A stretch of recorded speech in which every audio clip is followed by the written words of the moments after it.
Dobrý dámy a pánové, z dnešního streamu. Dneska se pojeme opět na hru Untitled Dawn. A já to budu zdržovat MSC Rescue.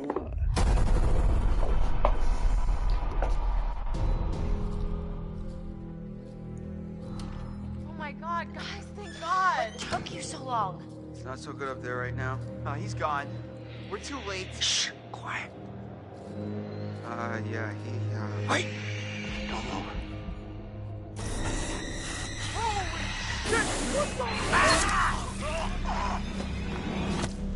What are you looking for?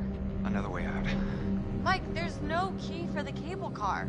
Josh, he's gotta have it. And what is all that? It may have taken him down to the mine. What is... Huh? This is the safe room, Em! Please. Fuck, I can't do this. You did the right thing. Keep an eye on her. I'll be back soon. Tak, moja córka.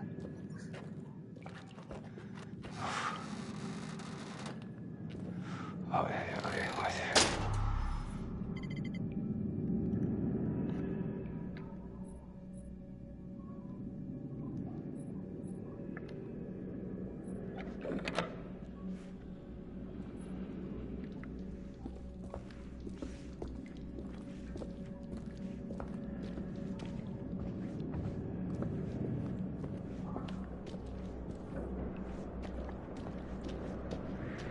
Ale proč by to se zamykat dvě? Třeba směl teď vůbec.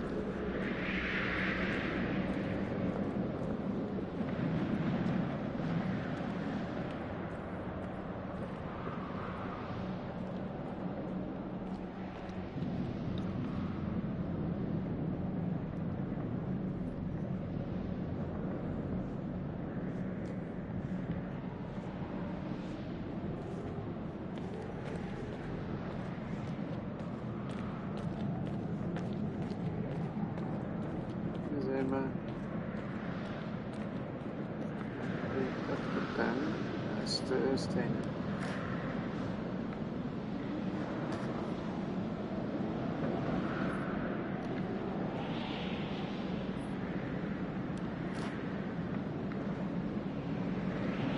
Jo, jsme se brali.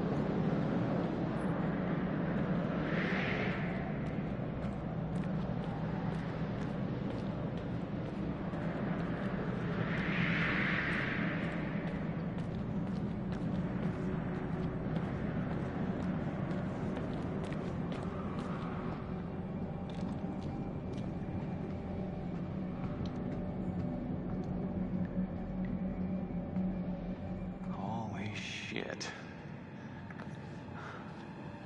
Huh. What happened to the walls?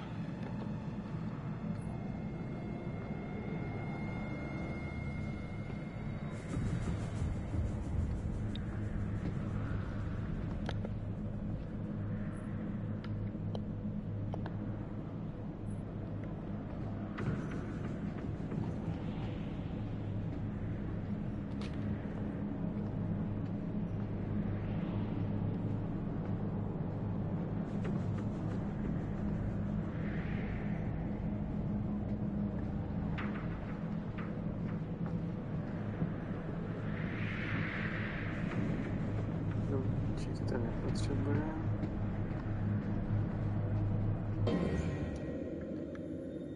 Network error, falešný.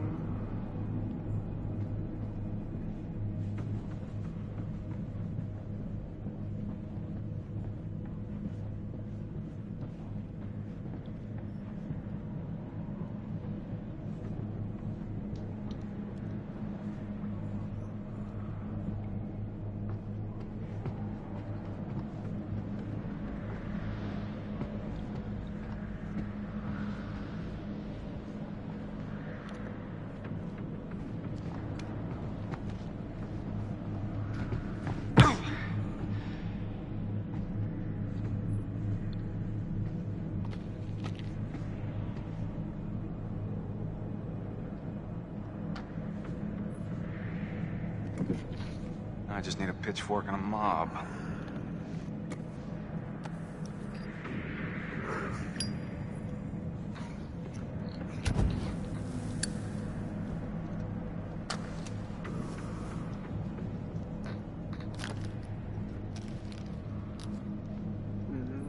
ovládňoval koníci.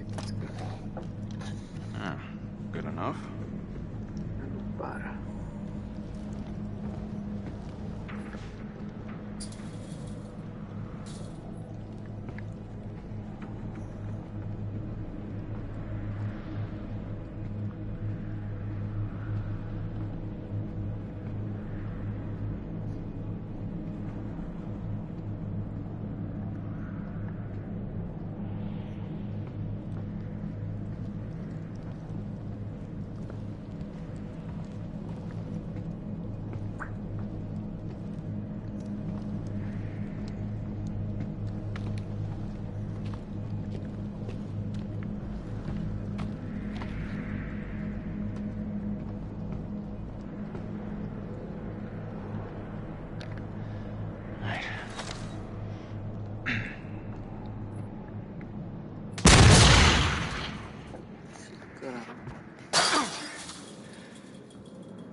Hey, big guy.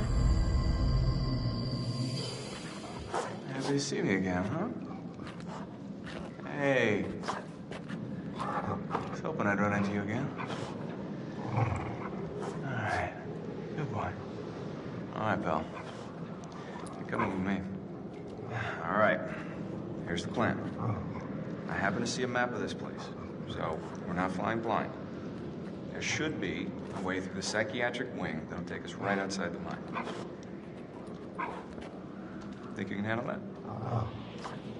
Couldn't have said it better myself. Attaboy.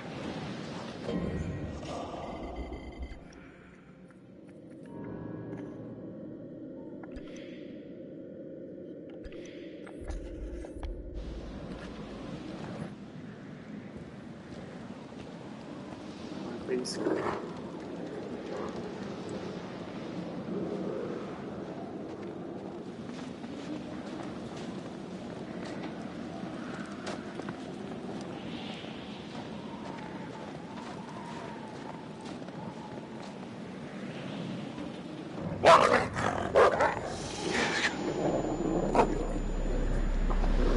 Dopey boy, calm down.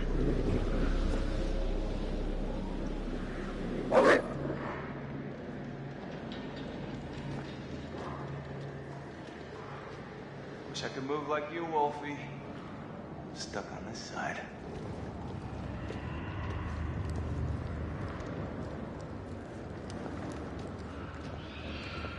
All right.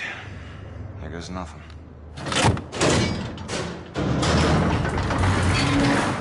Awesome.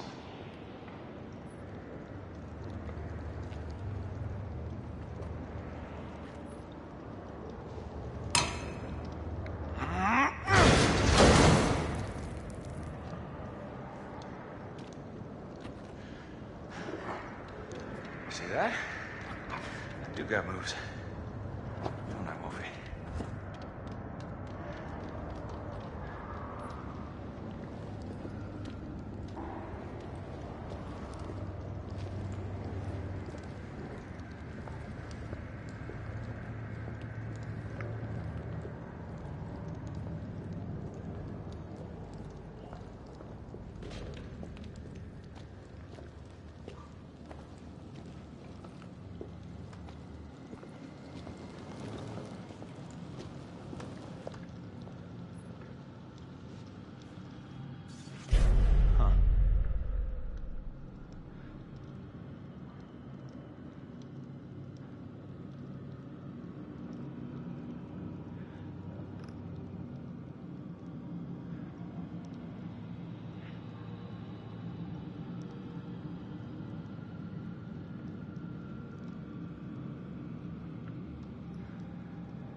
Na to ještě druhou stranu.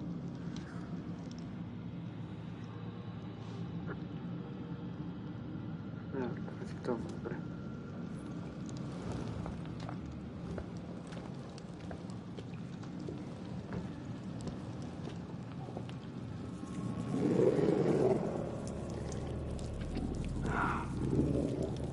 Oh, son of a bitch.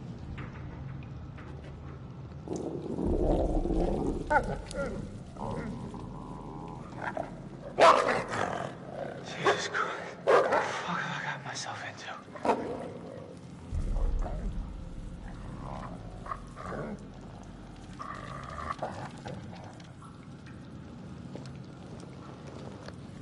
Huh.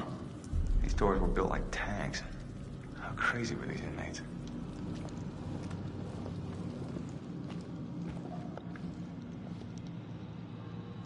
What went on here? This is nuts.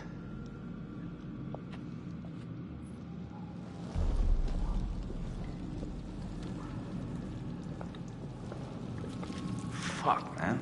This is truly disgusting.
What is going on around here?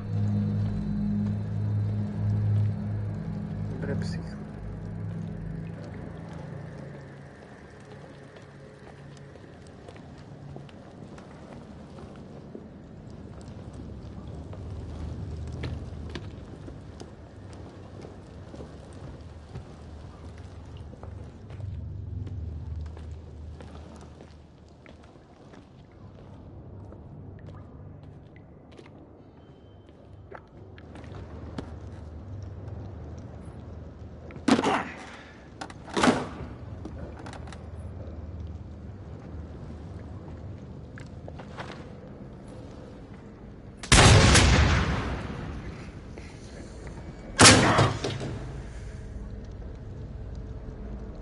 Holy shit. Who is this guy?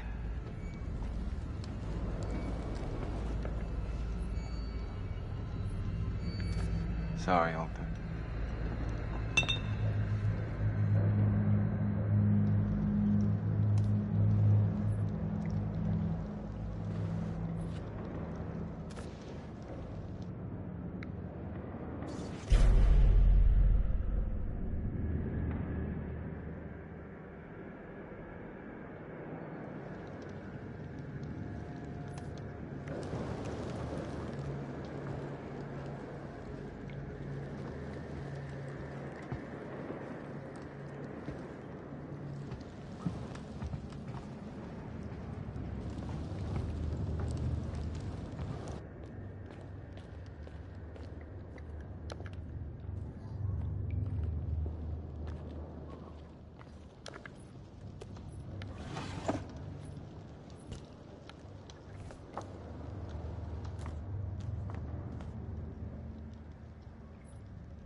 Claus Christmas cake. This is fucking unbelievable.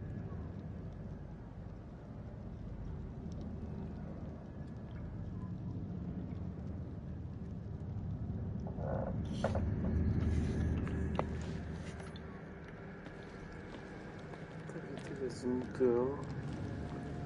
Nástojník saký drapí a stane se z nich ti monster.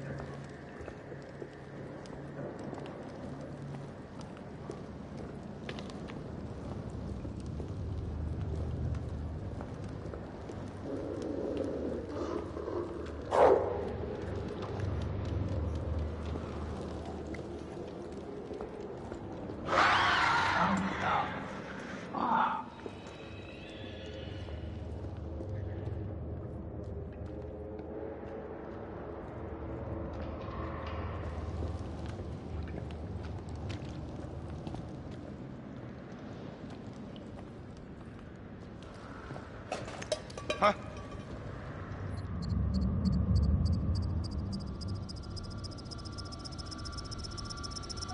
Fucking rat.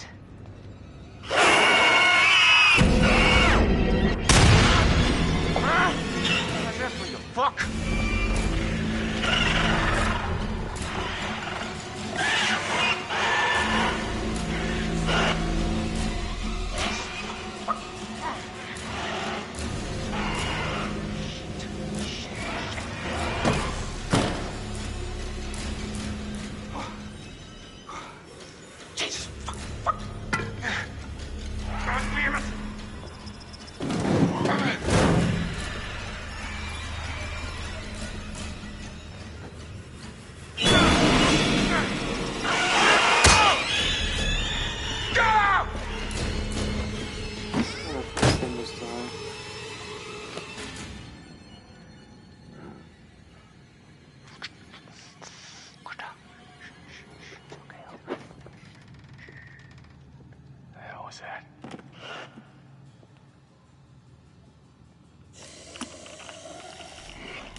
Damn it.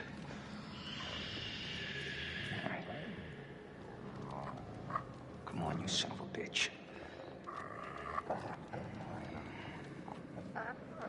Where are you? Huh?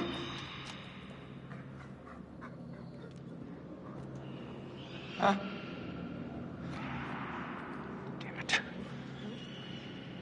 What the? What?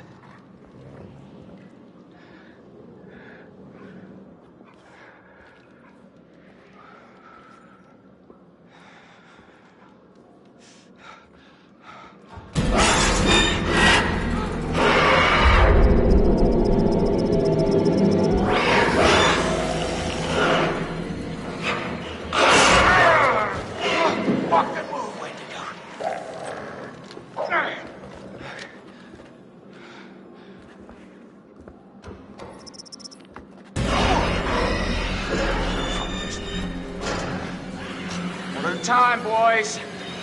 There's enough of me for all of you.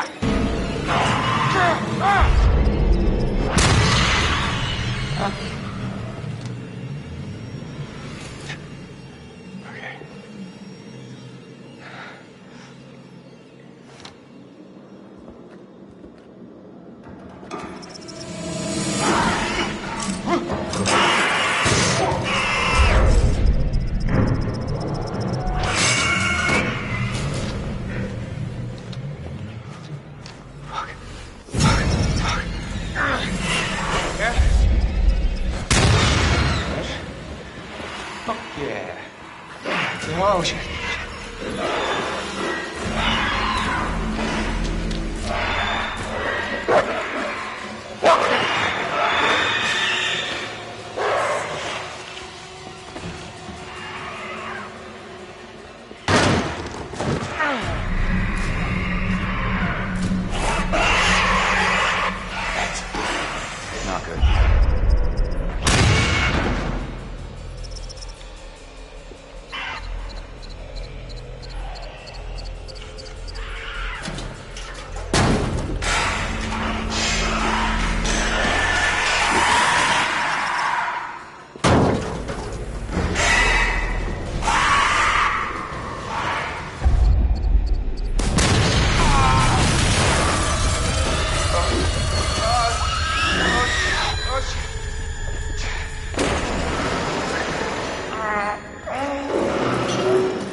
buddy. Come on down. It's all right. I'll be doing bud.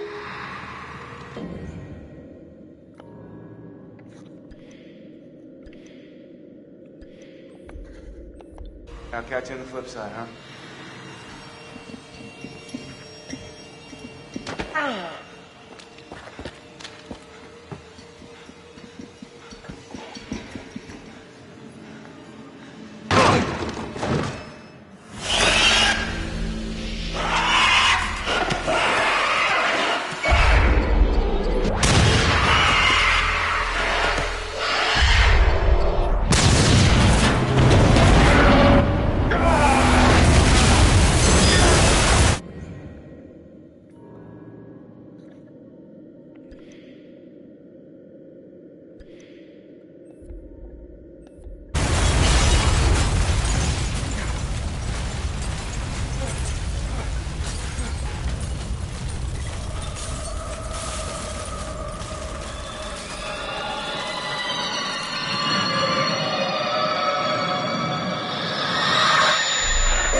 Okej, to było wszystko.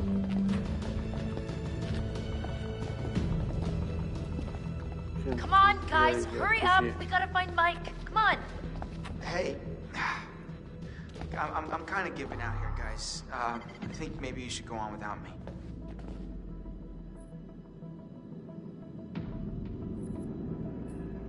No, Chris, we are not leaving you. We're sticking together. Mike will just have to wait.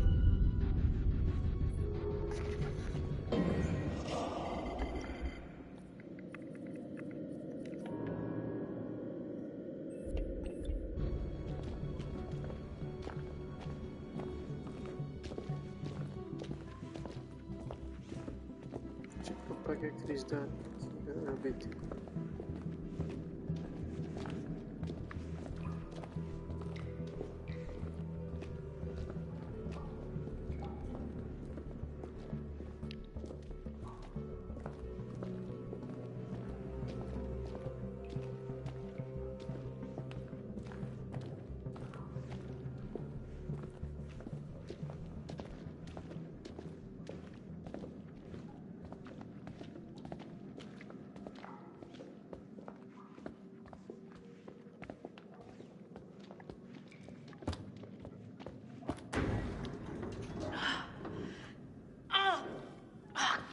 Shit.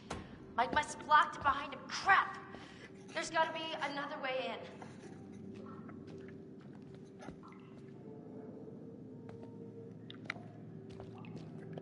Wait, hey, what about this? I mean, should we try it? Well, it's not like we got a whole lot of choices here.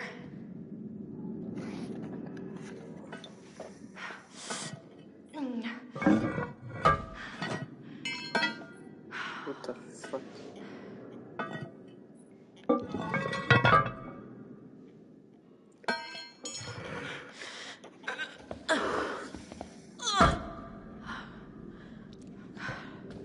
Okay, this is maybe the last place I would want to be right now.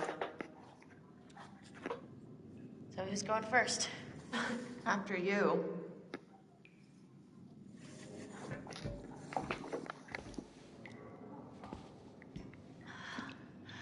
It's not so bad. You think this is the tunnel to the sanatorium? Of course it is. Where else would it go?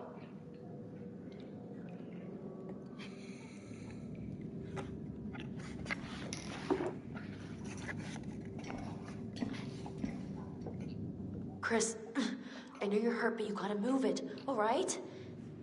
I'm trying, Ash.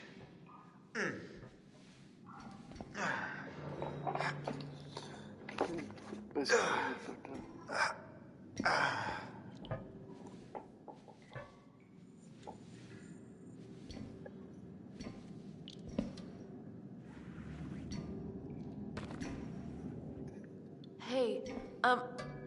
Hey, we should close this, right? Huh? I mean, what if something's following us? Yes, fine, close it. But we gotta keep moving. Can you just catch up, please? Yeah.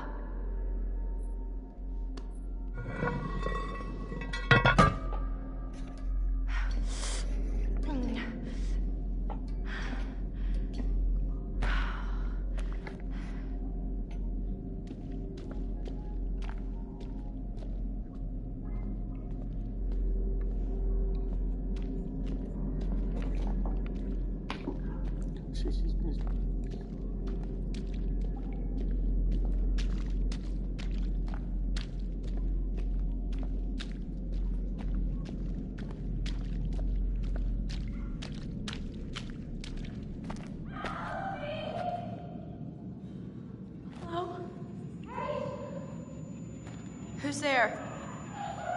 Anybody? Jessica! Is it you?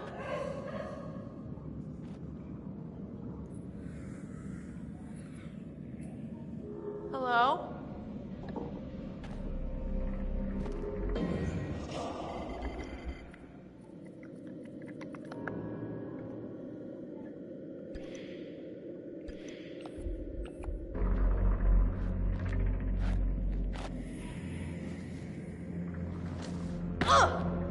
Gosh.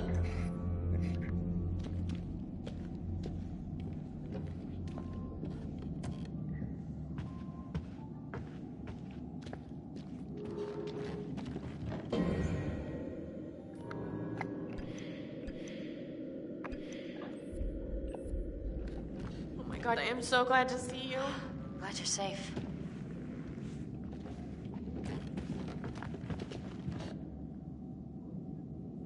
Look. Look there. Wow, great. The ladder's toast. We're never gonna make it up there. No, I think I can. I think I can do it. It's like a rock wall. I'm gonna keep going. You should head back to the lodge. I've gotta get Mike. Good luck. Good luck.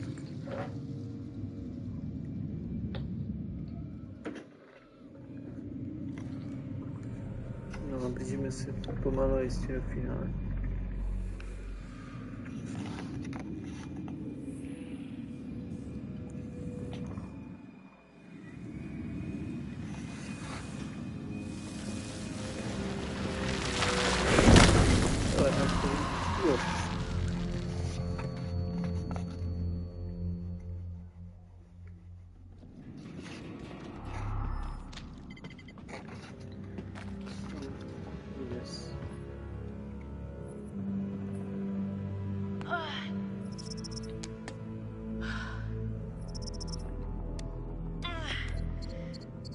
Gotta get up there.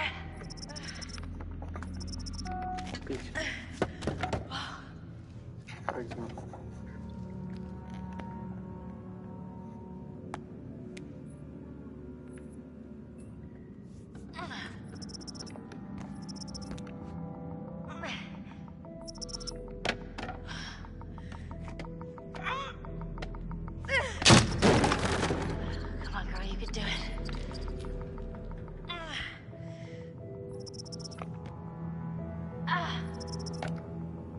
Yeah, that's right.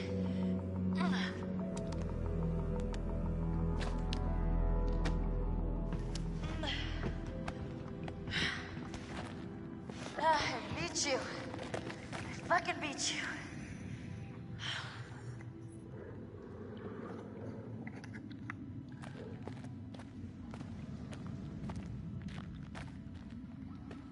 Rovnou ještě něco. Huh. Okay, then.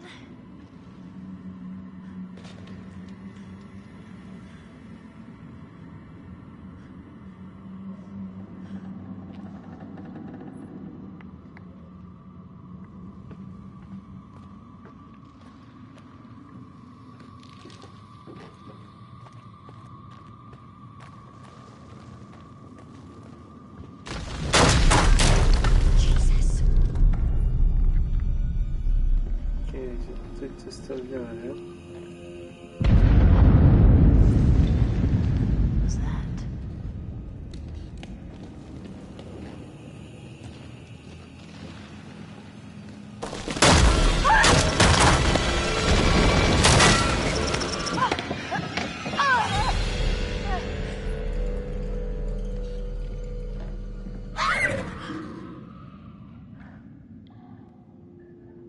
Huh.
Define all right.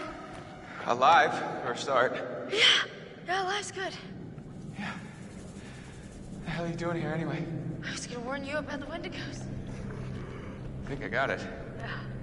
Let's find a way down to where this fucker lives.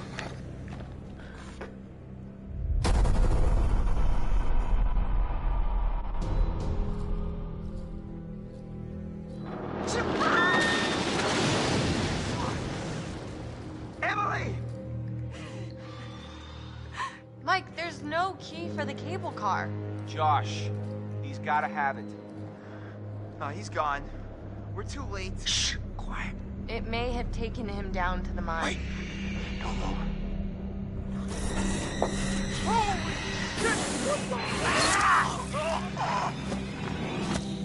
I'm gonna get that key right from that thing's goddamn bedroom, and then I'm gonna get us all the hell out of here.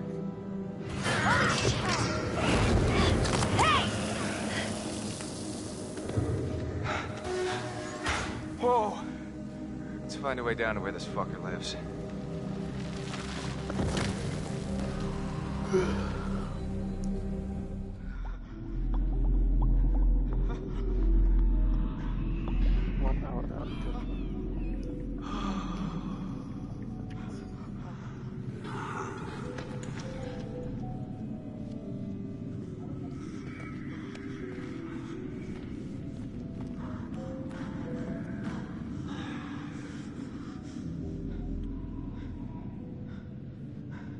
I wonder how much these sessions are of any help to you now.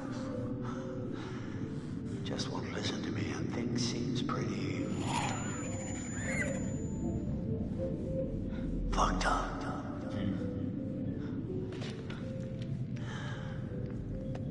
So I'm gonna leave you now, Josh. It's time you learn there's more to be afraid of that can be dreamt up by the unhinged imagination of a self-indulgent, spoiled little brat. You had so many people who cared about you, who were willing to help, and at every turn you choose to push them away, and now you're all alone. But by the sounds of things, you won't be alone for long. No, you won't be alone for long. Deep breaths, Josh. Deep breath.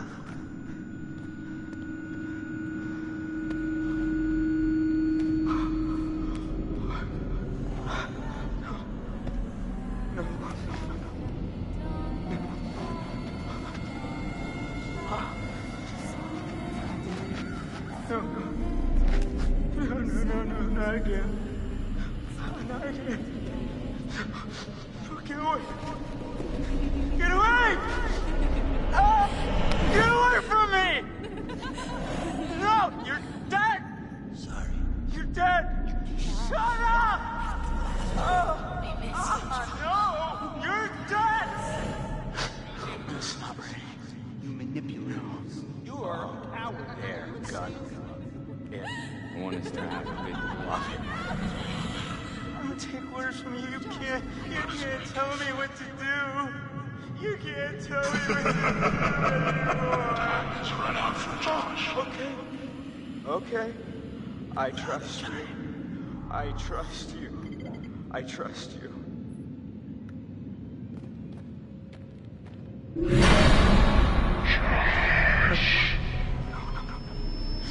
not real. You were all alone down there. No, not again.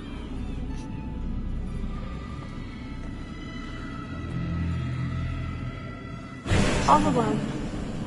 But you're with us now. Family. Get away from me!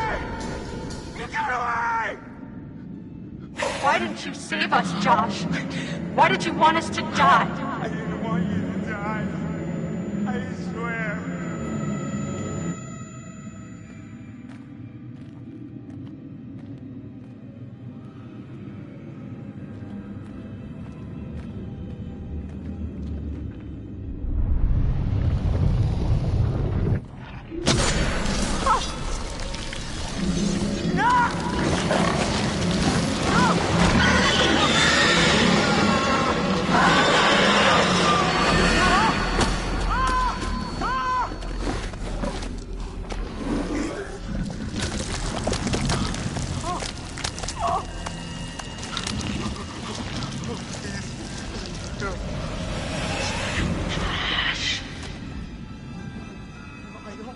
I don't take orders from you. Is this what you want? No! No! Why are you doing this? Leave me alone! Why are you doing this? Why did you save us, Josh? Why did you want us to die?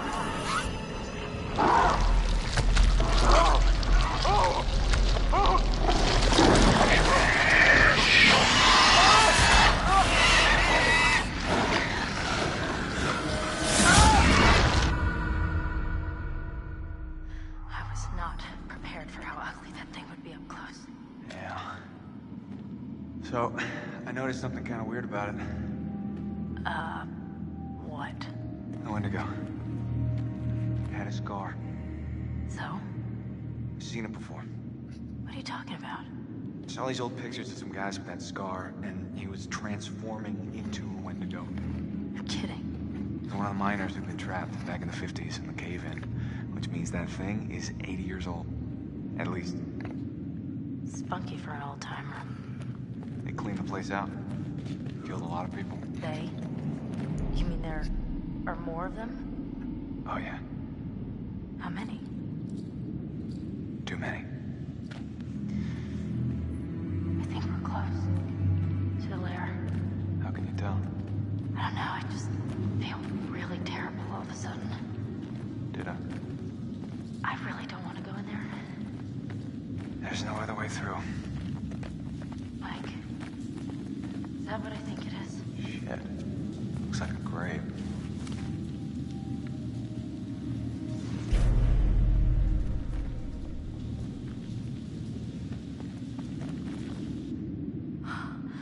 Oh, God. Mike, this is Beth. This is her watch. What? Let me see.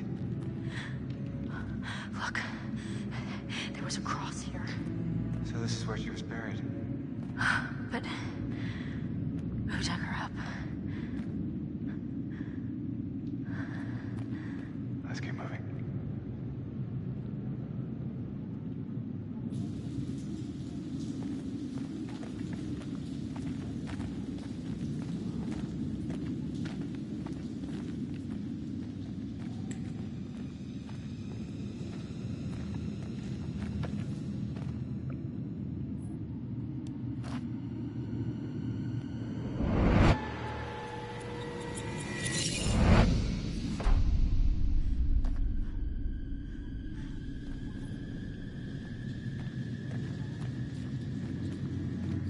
Fine. I'm going in. Oh. Right, it's okay. Sure? I'm not dead yet. Famous last words. Oh, It's freezing. Can't feel my fingers.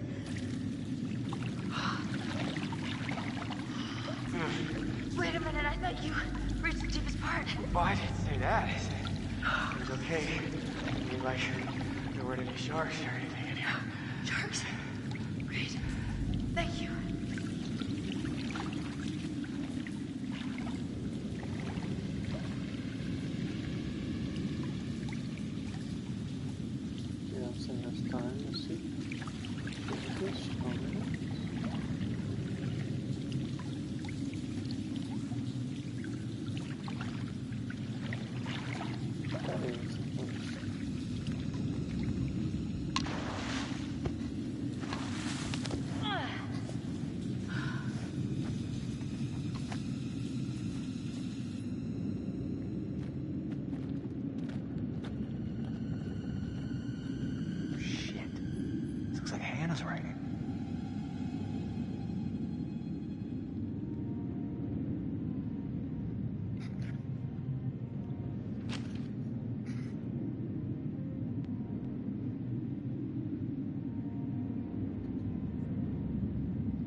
choice. It's the only way I can survive anymore. If someone finds this, I'm sorry. I had to. I had no choice. What does it mean? Jesus.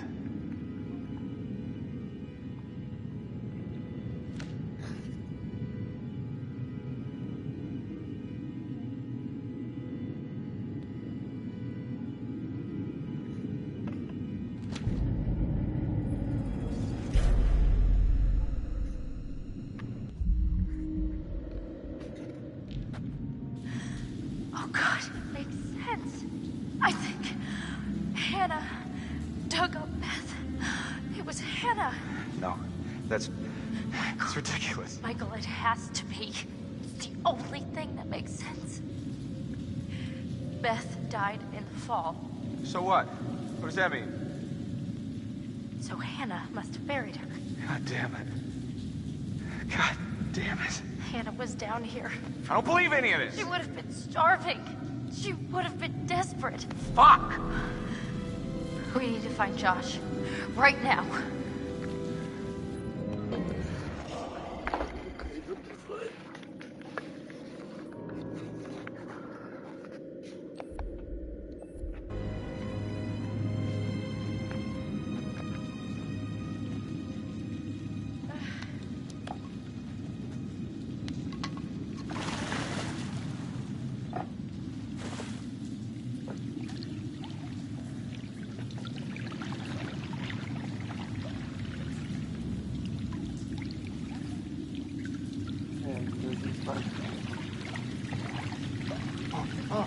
It's getting deeper.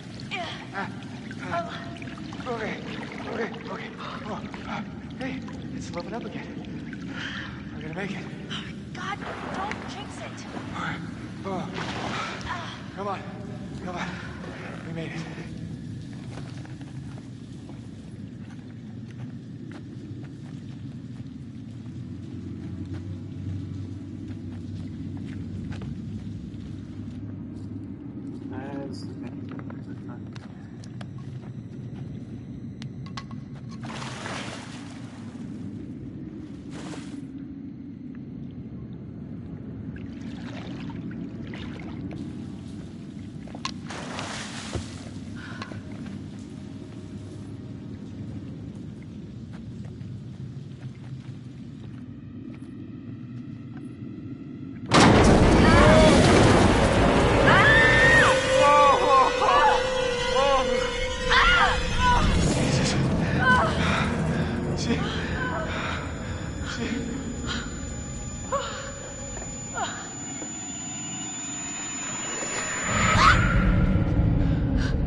You see that?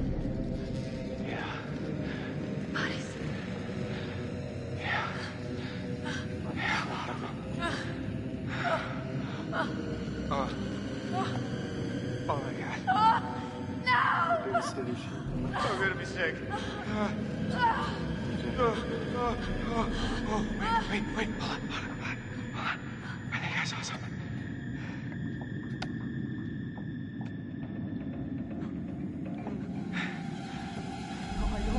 I don't take orders from you. I don't take orders from you. Hey, Josh? You can't tell me what to do. You can't Josh? tell me what to do Buddy? anymore. You can't tell me what to do. Oh, okay. I trust you. I trust you.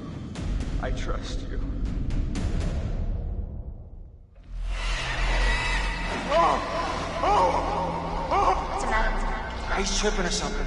Josh! Mike, Josh!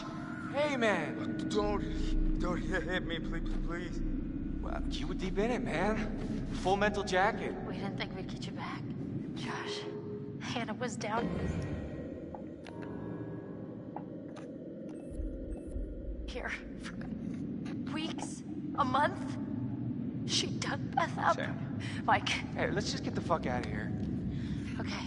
Josh, do you have the key for the cable car? Yeah. Oh, God. You see that over there? That means there's a direct way out. Come on. There's no way Josh is gonna make it up there. Okay, if you help me up, I can go back to tell the others we're okay. Yeah. Yeah, good. You bring Josh back the way we came, and we'll all meet at the lodge. Be careful. Yeah, you too.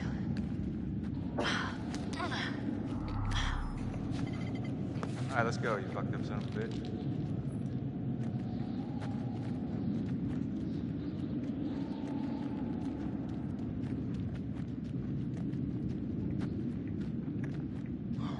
You didn't have to hit me so much, man.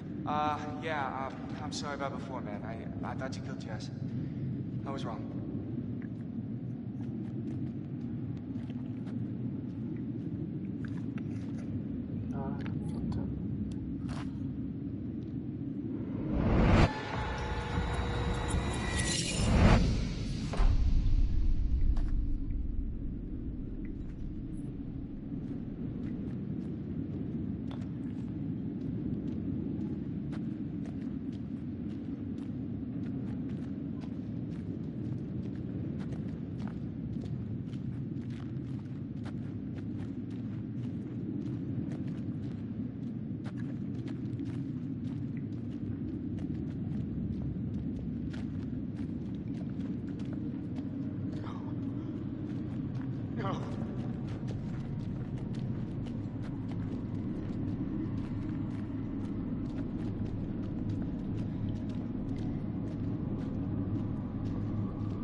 Pořád to svět.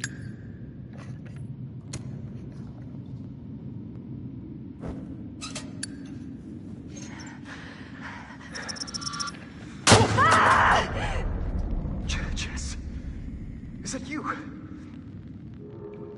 Jesus, Chad.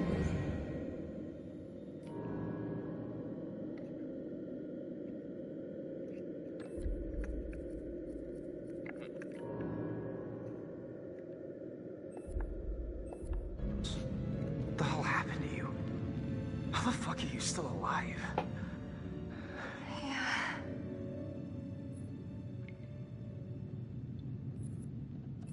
There's something been going on tonight. Someone really fucking with us up here. No. What? It's not someone, it's something. Jess, you had a pretty rough night. It's pretty confusing. No. I'm telling you. It's okay. I didn't mean to scare you. No, God. Can you move? Yeah. Come on, Jess.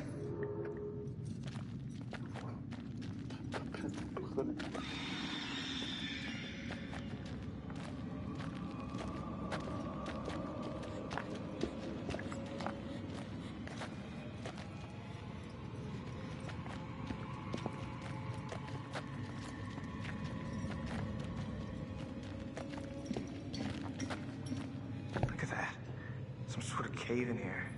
It was me. What?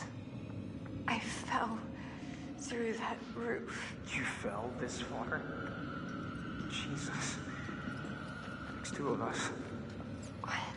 I fell off a goddamn fire tower down here. You're kidding me.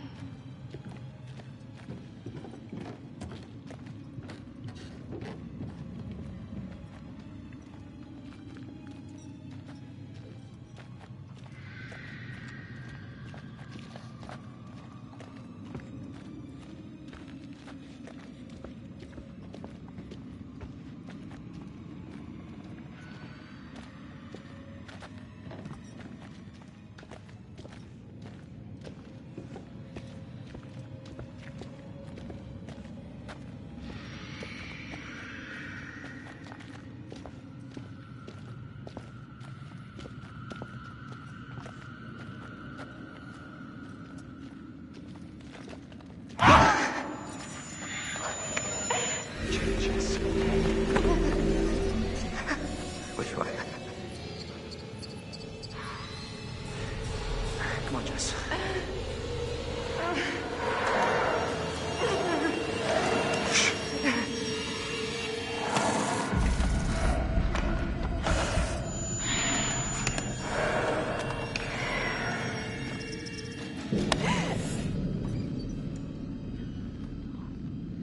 Jeez. Does this hurt?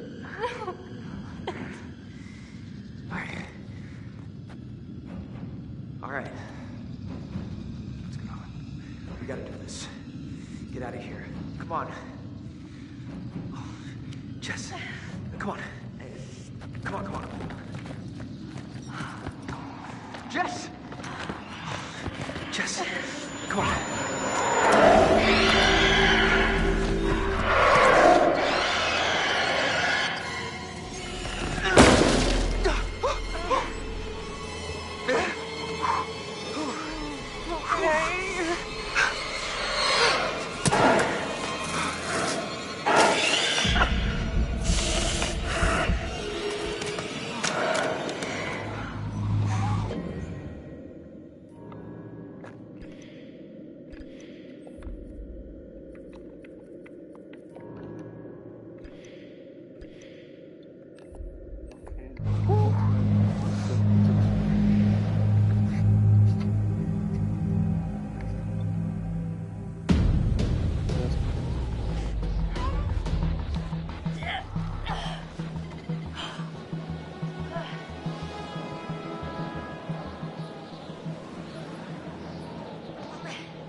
look terrible. Gonna look worse if we stay out here. Come on.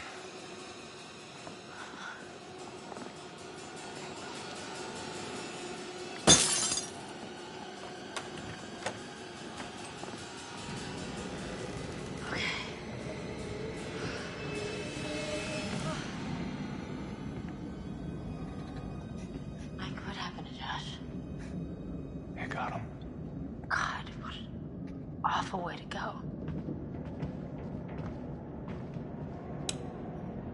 Not good. What do you think we should do? We should check the basement.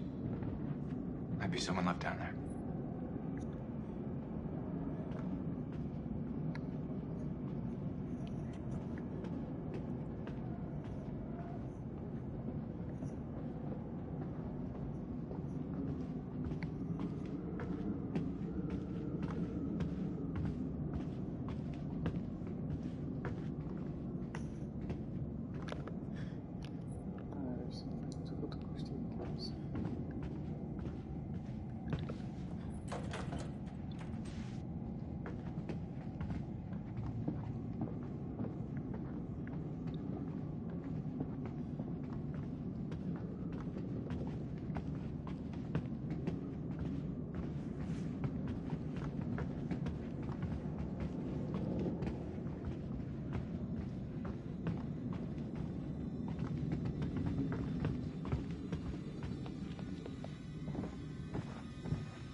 How do you rate our chances of survival?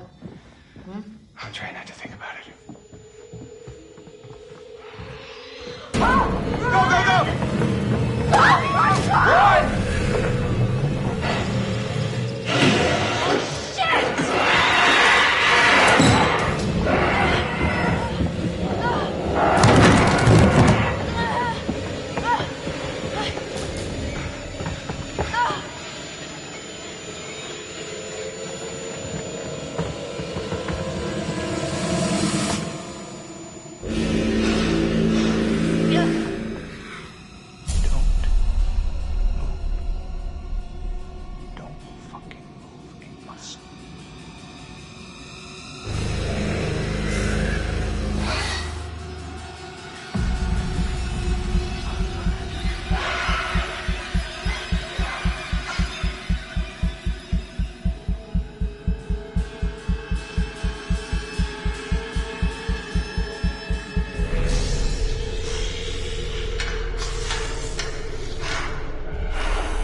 We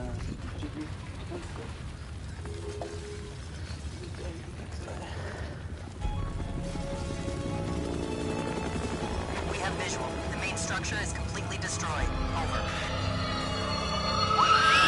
Hold on. I'm seeing something. It looks like there are survivors. Let's pick them up.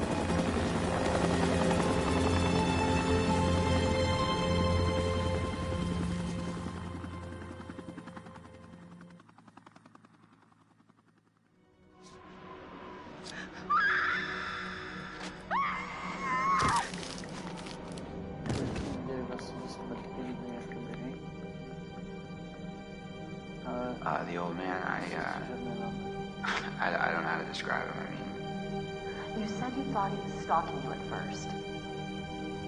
Did anyone else in your group think that? well, yeah. Is it possible they could have killed him? What? No. No, you don't understand. Don't you understand? If he attacked you, He saved my life. And I watched him die. I heard Jessica. I don't know how or why she was down there, but I know I heard her. He held it right up to my face. Right here, right in front of my nose, and he could have shot me. He almost shot me, the prick. I mean, you go out with a guy for however long and you think you know him, but man, this one really takes the cake. I was right there, and I could have done something.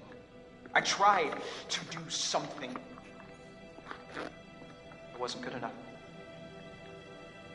How did you end up in the mines? I was carried and taken and... What did you see? I don't know. I don't know. He was out of his fucking mind. He wanted to hurt us. Okay? And I thought he was the one who attacked Jess. I thought we were close. After his sister's disappearance, he'd come and talk to me. He said I was the only one who understood him. I thought we had a connection. If you need someone to talk to. I'm fine. Sometimes, after a traumatic experience. I said I'm fine. I stabbed him and I tried to get away, but I didn't know. I swear I didn't know. didn't know? Who did you stab? Oh, I stabbed the maniac. I didn't know it was Josh, but then he was the psycho. And how was I supposed to know Josh had all this sauce and the gun and oh my god. You bringing in Meat Brain next? Gonna kick him around a bit for me? I'm sorry? Meat Brain, Mr. Muscle Brawn, Matt the Incredible Sulk. Is there something we need to know? Oh, no, nothing important except, you know, how he basically left me to die up on a freaking tumbling tower like a world-class douche nozzle? Your friend Ashley, she told us she tried to help you. She said she heard you calling out. Not me. Mike. What do you remember? He came for me. He did. Came for you? Where is he? Did he make it? You need to listen to me. I don't care if you believe me or not. It doesn't matter because you will. You need to go down to the mines. What's in the mines, Sam? I've seen what's down there, and I'd give anything to unsee it.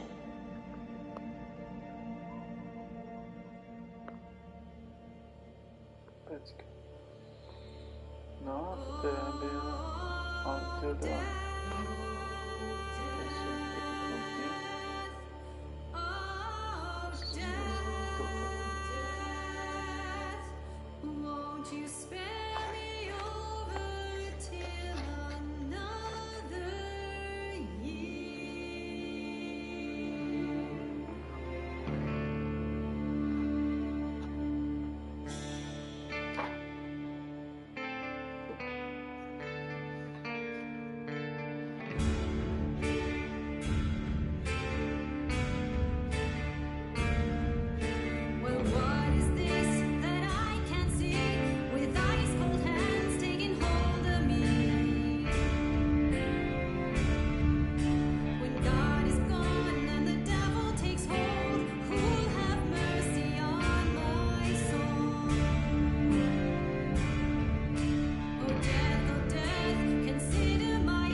anche nel dolce.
survivors. One survivor, repeat. Is that? Oh, fuck! Stay back! Stay back! No, no! Stay back!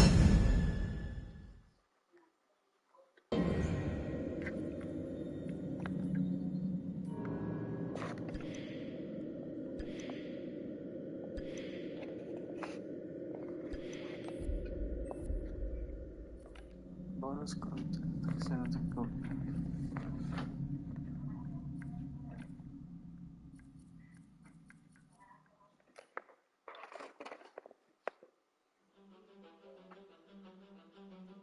I am Hayden Panettiere, and we are here at the studio recording Until Dawn.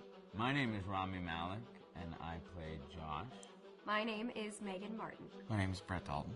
My name is Antonella Lentini, and I played Hannah and Beth. My name is Jordan Fisher, and I play the character Matthew, Matt for short. I'm Nicole Bloom, and I play Emily in the game. My name is Noah Fleiss. I am Galadriel Steinman, and I play Ashley. So, Until Dawn is a story of 8 teenagers who revisit this cabin in the woods after a really traumatic experience. I've lost 2 of my sisters. Kind of get some closure in that respect. One of the things that Larry does really well is make these multi-layered characters, and I think for just the story in general, it follows the quintessential horror film plot lines, but the characters are so unique in themselves, and I think that's very cool. Oh, I hope this was the right thing to do. What? You know, getting everyone together on the anniversary. I mean, Josh seemed really pumped about us all doing something, didn't he? Yeah, no, he definitely did.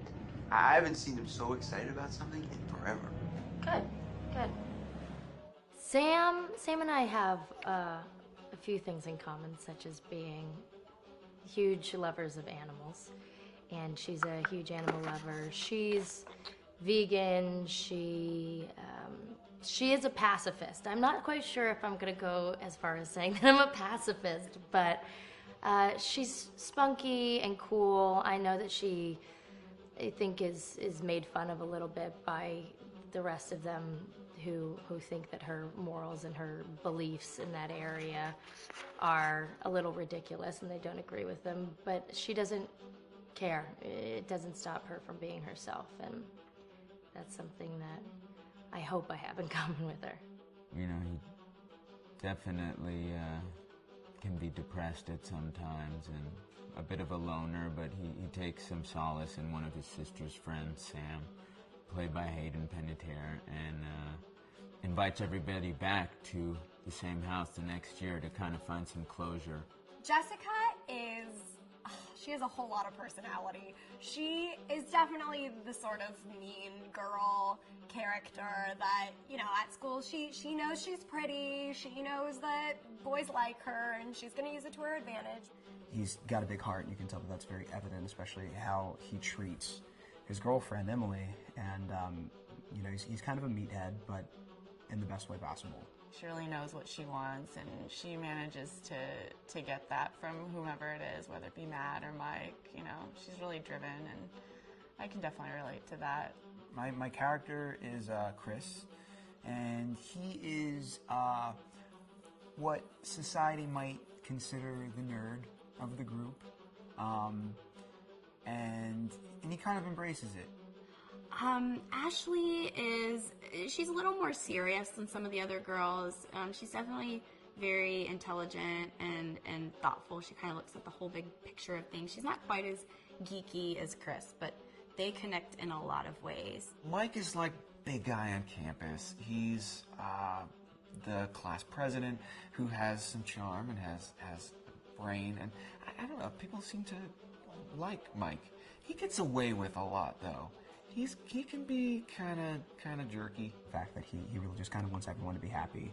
I mean, he's a people pleaser, and I can definitely attest to being, you know, that guy. I'm always the friend that wants everybody to be happy and wants everybody to be taken care of, and that's definitely Matt. But also, like, this character is just so fun. I rarely get to play the bitch, and so it was really fun to do that. The spirit of things, seriously, what's wrong with you? Just try to lighten the mood, Em. Don't be like that. Like what? The way you're being. You always get like this.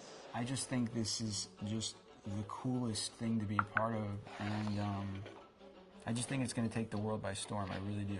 I think this genre is the wave of the future, and I think that once people see the potential behind it, of getting to interact with the drama that you're witnessing unfold in such a realistic way, that this is how entertainment's going to be from now on.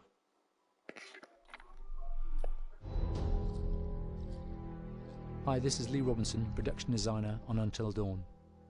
The production design for Until Dawn started with the great teen horror script that sets the characters in a Canadian winter mountain lodge, being a contemporary setting with visual clues derived from classic films of that genre, such as Hitchcock's Psycho and Stanley Kubrick's Shining. The storyboards are vital to the production design, as it allows the designer to understand the scale of the environments to be made and the detail that will be seen to create the atmosphere of a horror. This took us into concepts that took these storyboards further, visualizing the world through the color palette, the lighting, tone and the mood, and developing key locations such as the lodge, the cable car stations, the forests themselves, the wilderness.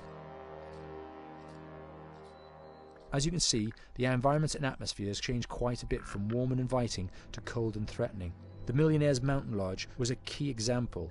It was designed to be made from nearby stone and timber, embedding it into the landscape, with a contrasting and contemporary interior needing to be opulent and extravagant. We created dark and claustrophobic corridors with ominous and large open spaces, almost cathedral-like in size, and with huge structures to silhouette and dwarf the characters within, providing a labyrinth to explore and wander. Each character was developed with a strong visual identity in mind, with contrasting colours, tones and silhouettes to identify them, each to have their own texture, pattern and shape, so that when they were lined up you could always identify them. The costume designs allowed a range of clothes that would suit them for the cold winter weather, but also have an element of style and individualism, so that the audience could look at them and relate, recognizing themselves within them. A lady would like to cuddle up with her man by a nice cozy fire bathed in atmospheric mood lighting.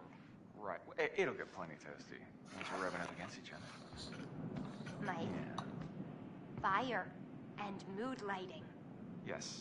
Working with the lighting artists, we really brought the look and feel of the world together, and this required a thorough understanding of the visual language of teen horror. A key scene was where all the characters emerge out of the rear of the lodge chasing Hannah. A contrast is evident straight away from the exterior wilderness to the warmth of the lodge. The attention to character lighting here is through the bounce and rim lighting, accented colours and composition, creating characters that come from the dark into the light and back again with an emotional effect. Guys, there's someone outside. What the hell? Hannah! What's going on? Where's my sister going? It's fine. She just can't take a joke. It was just a prank, Han.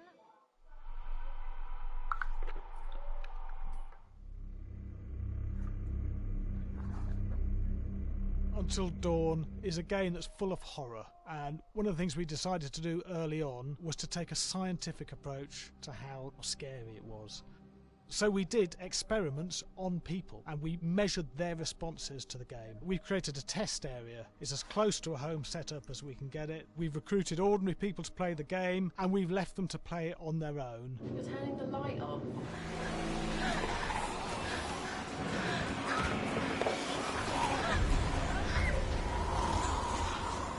The only difference is it's rigged with cameras and microphones that relay the data through to the next room where people are watching them play. Bracelet here we use for biometric testing. It measures the player's emotional response. It's called a galvanic response sensor. It makes contact with the user's skin and it measures the electrical conductivity across their skin. It's the same principle as an old-fashioned lie detector. When you're stressed, you sweat a little, very sensitive, and picks up tiny changes if the player is feeling anxious or scared. That data's fed back to a testing team, comes through as a graph. I'm so sorry.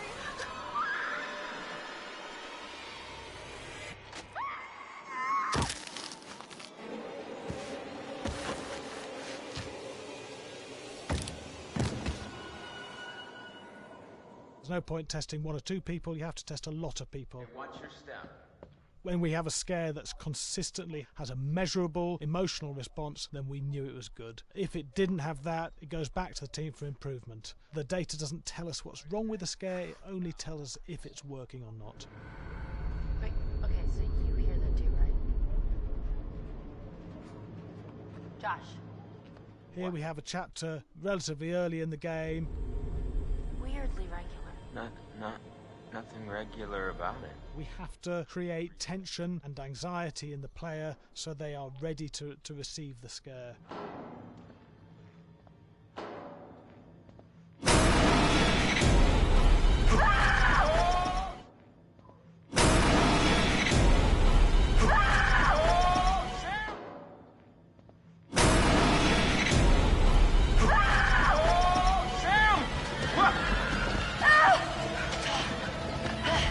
Give the player time to recover, to cool down, to calm down, and then start building the tension again before we do the next scare.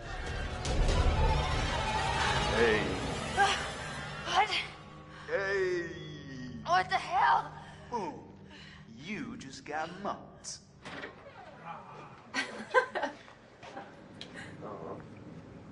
Yeah, I have such an adrenaline high from that game. There's 2 things we found. One is we could look at the scares, analyse if our expected scares were working effectively. Were people shrieking and covering their hands, or were they getting an emotional response from it? And being scientific about it means that we strip out people's opinions about whether things are working or not. We've got data, and we look at the data. If it's working, we're happy with it. Really scary. Bit scared and wanting to get away. I actually be maybe a bit scared to play on my own, but in a room with the lights on, yeah, with some other people as well, yeah, maybe. But because I'm a scaredy cat, I would play with someone in the room. And the lights on. It was one of the scariest games I've played in a long while.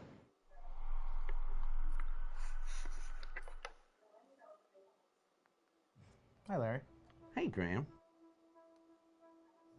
Hi, my name is Graham Resnick. I'm a filmmaker, writer, director, sound designer, and I started working with Larry Fessenden about 10, 15 years ago through my friend Ty West, who I grew up with, and have done a lot of sound design with on his films.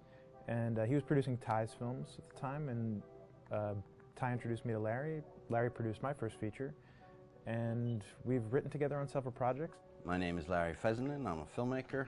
I run Glass Eye Pix, which is an independent production company out of New York. We make indie movies, a lot of scary movies as well. And I got a call to audition to write this video game.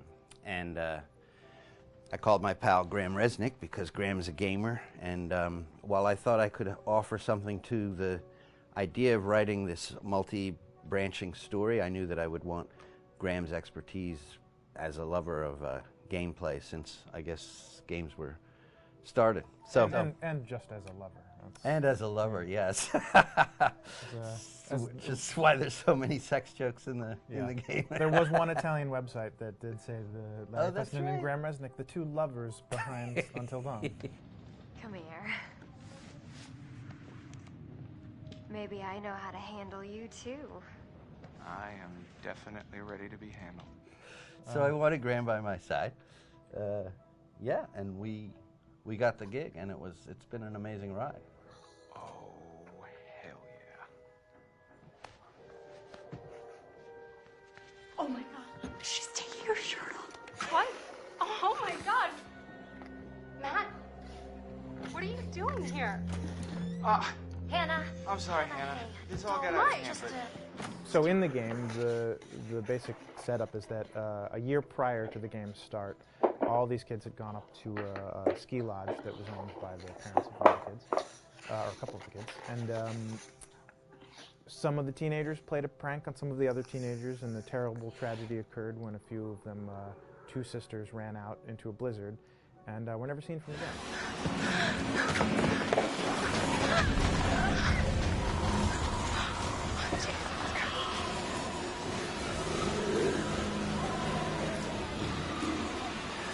So now, a year later, this is kind of torn apart, this group of friends. They've gone through some trials and tribulations in the past year. The brother of the 2 girls had a lot of psychological issues, and to kind of help him cope and help them all get over it, they all returned to the lodge a year later, back up on the mountain. And the idea is to get over it, but... the healing does not begin. Yeah, and these kids are all trying to find themselves. They've been through a trauma, but in general, they're just teenagers trying to figure out who they are. So they're all kind of falling into the patterns, the stereotypes, the characters they see on TV and in the movies. I think we were very interested in taking genre tropes and kind of making them sort of refresh them.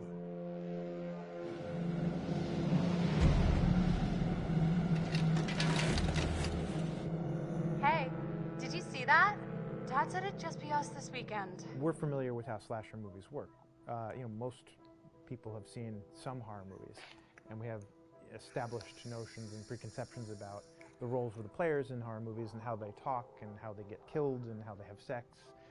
And to bring you into the game that way and then subvert a lot of those expectations was kind of our goal. They're haunted by some incident that happened in their past, which I think you pretty much figure out that that's going to have a role in their interaction. Yeah, so I think what was fun was we take some sort of stock characters and we try to give them some shape, but at least at the beginning they're recognizable in the way of groups of friends. There's the jock and the bitchy girl and the rivalries between everyone. And oh my gosh, and really fun characters too. Like we just had so much fun living in the minds of these characters through writing the script. What do you think? Jesus! It was fun. I think we were looking to get that kind of banter that you Yeah. see both in movies, but also that you absolutely have with friends, and sort of those inside jokes. And of course, as writers and as friends ourselves, we sort of developed little tracks, and we try to give the characters that kind of vibe.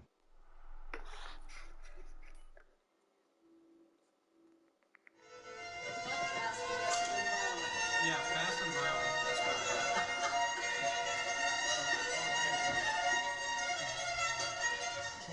All right, from the top.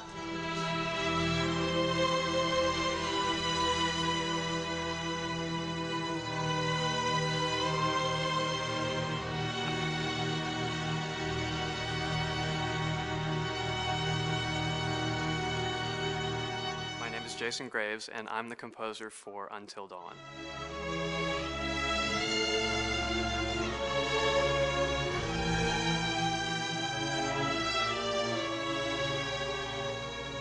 I've been involved with Until Dawn for about a year now. Originally, I was contacted by Barney Pratt, the audio director.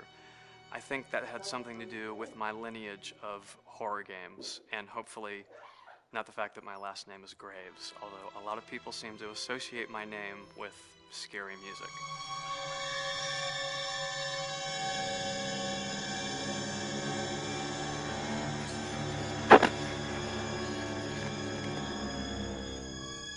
One of the things that was really exciting about working with Barney and the team at Supermassive is they really wanted something unique for the music. They wanted the music to stand out and be a character on its own in the game.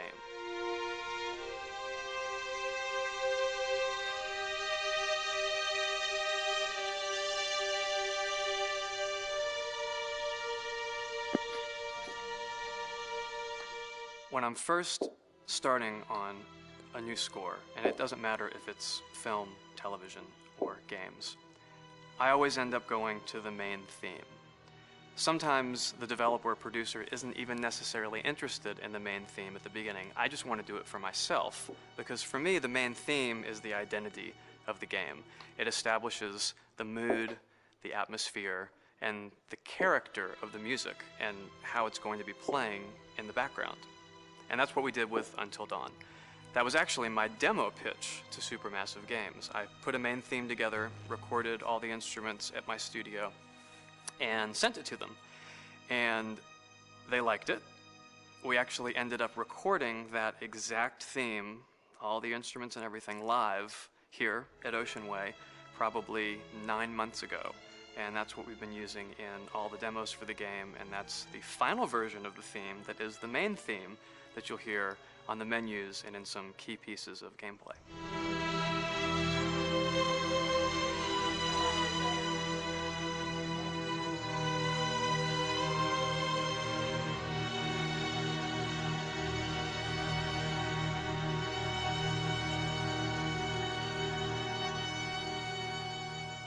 seem to have made a name for myself in horror.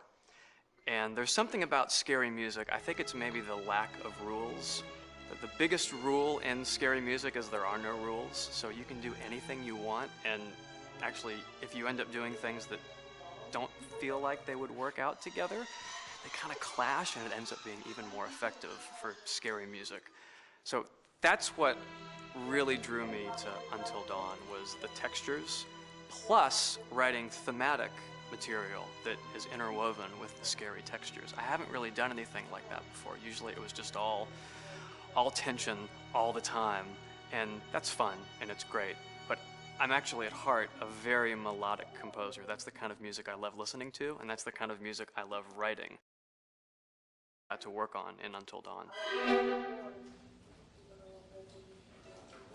nice. Same thing.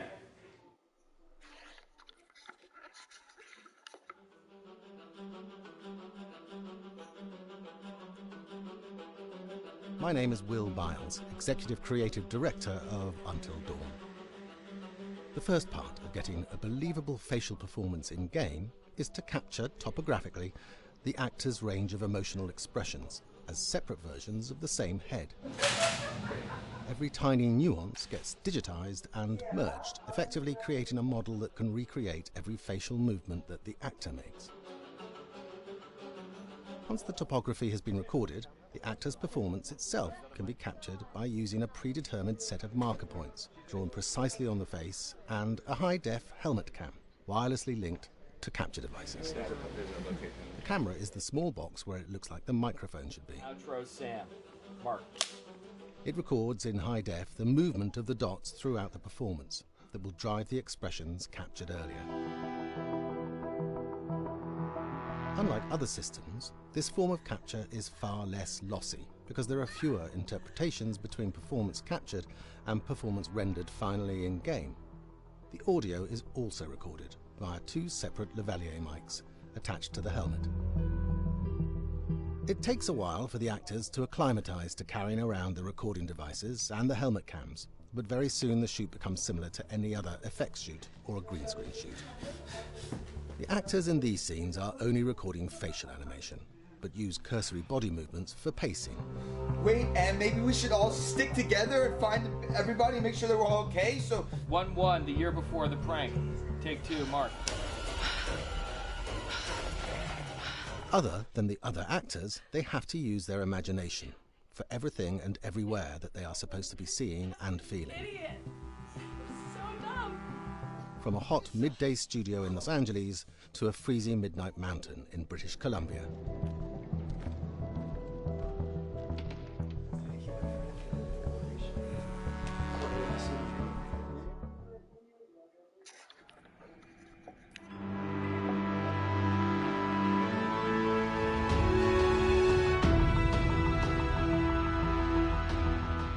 Until Dawn has a dynamic, ever-changing story, the facial performances and the body performances are recorded separately with different systems.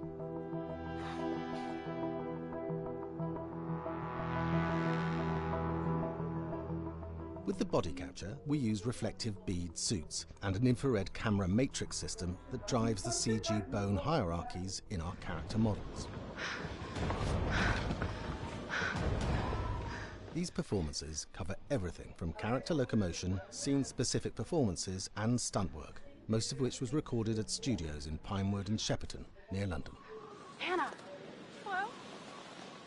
Combining all the elements seamlessly in the final game becomes a formidable editing and logistical task. Every variation, both physical and emotional, must be combined in these multi-edits.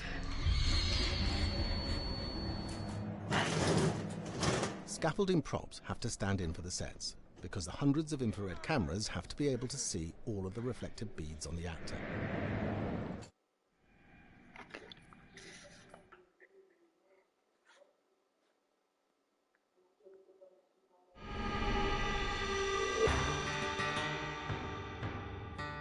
America's Northwoods border region.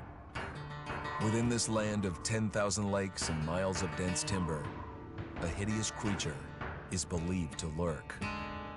The North Woods is probably one of the last frontiers in America. There's still a lot of places in this area that hasn't been set foot by man. Monsters and mysteries exist here because it is remote. Up in the North Woods, winters are long. In times of biting cold and isolation, a devouring monster is believed to come forth. It's terrorized native people for generations. Growing up, I was told, like, don't go outside, the Wendigo will get you.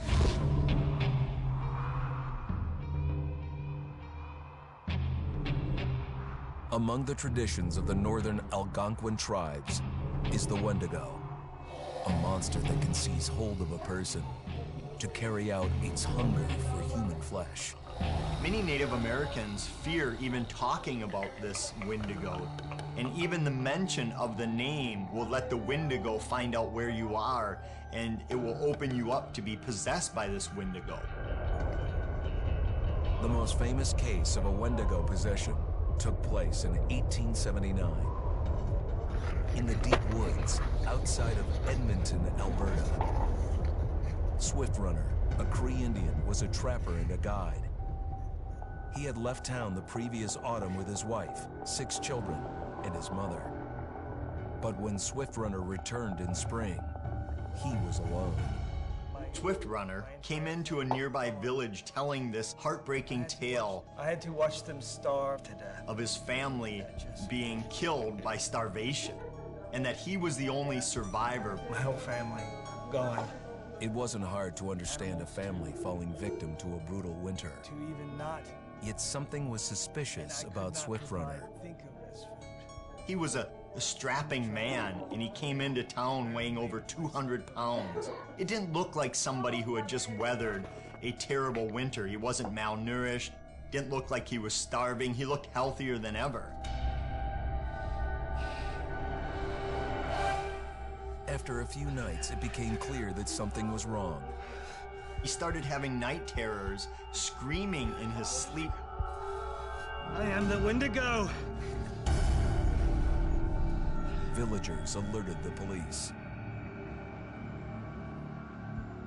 Swift Runner actually guided them back to his winter cabin. When they got there, that's when they saw the true horror.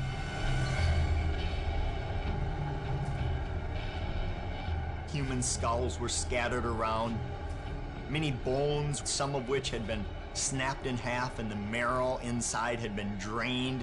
They had never seen anything like it. Swift Runner had killed his entire family, shooting them, hitting them with an axe, strangling, and then eating most of their bodies.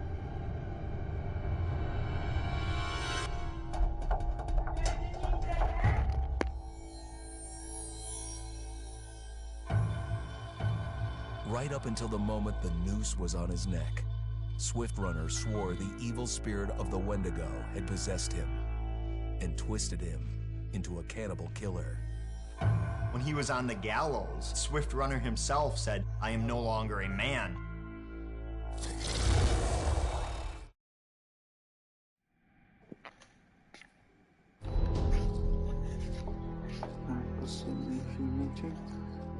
Just move over there. Go on, move.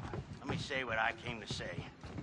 I'm here to tell you what you're up against being back on this mountain. You should never have returned. I don't know why you did after what happened last year. You mean with Hannah and Beth? Yeah, how could you know without being involved? I don't take kindly to you kids coming up here to my mountain. Your mountain. The mountain don't belong to me, it's true. But it don't belong to the Washingtons. This mountain belongs to the Wendigo. Hi, this is Lee Robinson, production designer at Supermassive Games. Understanding the ancient myths of the Wendigo was key for their development that helped the visual look. Through sketches and concepts, these elements were visualized, such as eyes being milky, almost dead, with loss of lips and eyelids due to frostbite, fangs growing and arms and legs getting longer, with skin hardening and thickening to look snarling and menacing, yet withered and lean. What the hell was that? Another fucking piece of... Fingers and toenails extending like claws, allowing them to climb effortlessly. We made them look gaunt and weathered, and having ragged remains of clothes they wore. Blood-stained and rotten, with patches of hair still remaining, they retained strong skeletal limbs, which enable them to be agile and quick through the environment. Where are you? My name is Jamie Gallipo, animation director at Supermassive.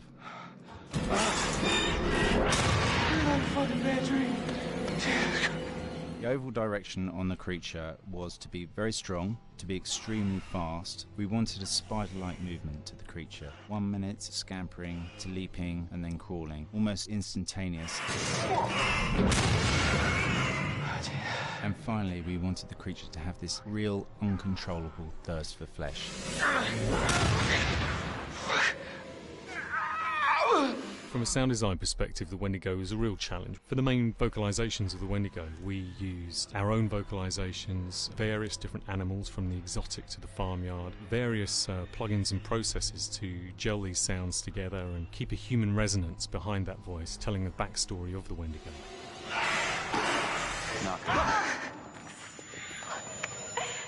During the chase sequences, the anger of the Wendigo is felt by encircling breaths, screams and screeches that essentially chase you as you're being chased by the Wendigo.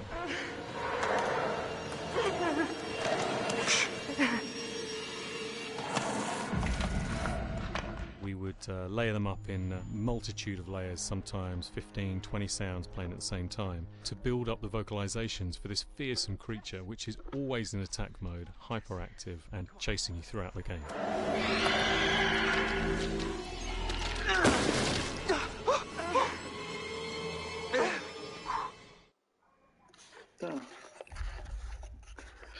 No, to víte, bylo tento stream všechno, takže doufám, že se vám tento stream líbil. Pokud vám dejte like, pokud ještě máte dejte odběr, určitě tento stream sdělte svým přáteli. No a příště vás čeká nová hra na počítači a to bude první díl Fear, což je hororová střelačka.